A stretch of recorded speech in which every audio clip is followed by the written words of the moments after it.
ওয়ারিশান সম্পত্তি দাগে দাগে হিস্সা অনুযায়ী নামজারি করতে বন্টননামা দলিল লাগে না। আপনার যদি বন্টননামা দলিল না থাকে তাহলে আপনি দাগে দাগে হিস্সা অনুযায়ী নামজারি করাতে পারবেন।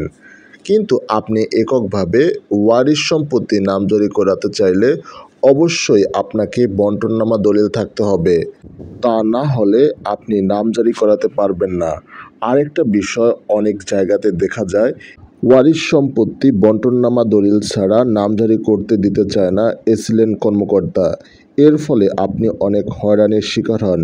এজন্য আপনি অবশ্যই এই পরিপত্রটি ডাউনলোড করে এসিলেন মহোদয়ের সামনে উপস্থাপন করলে অবশ্যই এসিলেন মহোদয় আপনার নামে সহজেই নামজারি করে দেবে। আশা করি ভিডিওটি বুঝতে পারছেন। ভিডিওটি যদি ভালো লাগে অবশ্যই লাইক, কমেন্ট, শেয়ার করে বন্ধুদের জানিয়ে দিন।